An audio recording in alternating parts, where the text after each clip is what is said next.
అరవింద్ గారిని రేపు ఎన్నికలకు మీరు ఏమని పోతారు? ఏమనంటే హిందూరు అంటారు. హిందూరు మారిస్తే పేరు మార్చేంత ప్రజలకు ఉపయోగపడేది ఏమున్నది? ప్రజలు ఉపయోగపడుతుందా? ఎన్నికలు రాగానే ఇవన్నీ గుర్తుకొస్తాయి, మతాలు గుర్తుకొస్తాయి. మతం మేము మతం కాదా? మా హిందూ మతం కాదా? రామిట్రా అసలు మతం అంటే ఏంటి? అన్ని మతాలు వస్తే అభివృద్ధి చేస్తే దేశం. ఎన్నికలు రాగానే వీళ్ళకి మతాలు గుర్తుకొస్తున్నాయి. రాముడు అంటారు, ఇదంటారు. మేము లేపంగానే మేము కూడా 3 సార్లు బొట్టు పెట్టుకుంటున్నాము, 3 సార్లు పూజలు చేస్తున్నాము, మేము రాముని పూజిస్తున్నాము. అసలు ఏది? విష్ణుమూర్తి దశావతారం ఎత్తిండు విష్ణుమూర్తి.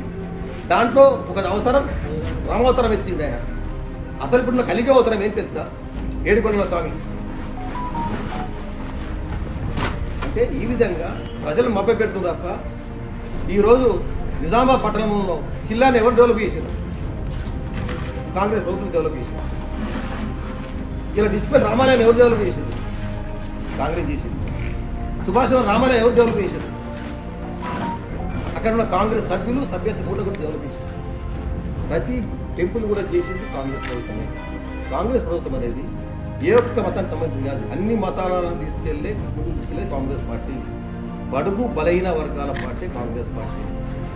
మీకు తెలుసు, గతంలో టీఆర్ఎస్ ఉండే క్యాబినెట్ ఎంతమంది రెడ్డిలు ఉన్నారు, ఎంతమంది బీసీలు ఉన్నారు, ఎంతమంది దళితులు ఉన్నారు, ఎంతమంది మహిళలు ఉన్నారు. ఏ ఒక్క మహిళకు అవకాశం ఇచ్చింది 5 సంవత్సరాల్లో టీఆర్ఎస్ కేసీఆర్ గారు? ఒక్క మహిళ కూడా అవకాశం ఇవ్వలేదు. ఏదో రెండోసారి అధికారం రాగానే కళ్ళు తుడిచినట్టు ఒక మహిళకు 2 మహిళలకు ఇచ్చారు. ఆ మహిళకు కూడా ఏది అంత నీ చేతిలో పెట్టుకున్నాడు టీఆర్ఎస్. దళితులు ఉప ముఖ్యమంత్రి చేస్తున్నాం. ముఖ్యమంత్రి చేసినావా దళితులు? దళితులకు 3 ఎకరాలు అన్నావు. ప్రతి కుటుంబానికి ఇల్లు ఇస్తాన్నావు, ఉద్యోగం ఇస్తాన్నావు.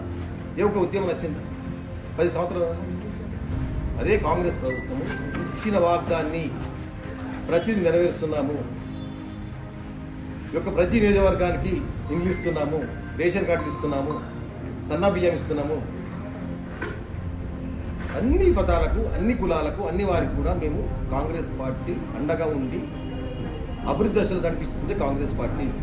ఇవన్నీ గెలిపించి రేపు రాబోయే రోజుల్లో 3 మున్సిపాలిటీలు నగర ప్రాంతానికి కూడా ఖచ్చితంగా కాంగ్రెస్ పార్టీ గెలుచుకుంటుంది.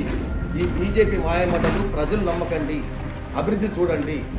హిందూరు అంటారు. హిందూరు అనేది ఎప్పుడో ఉండే, దాన్ని నిజామాబాద్ మార్చింది ఎవరు? ఎప్పుడు మార్చింది ఎవరు తెలియదు, మాకే తెలియదు. మరి ఇంకెందుకు దాన్ని పట్టుకుని ఏడుస్తున్నావు? ఇంకా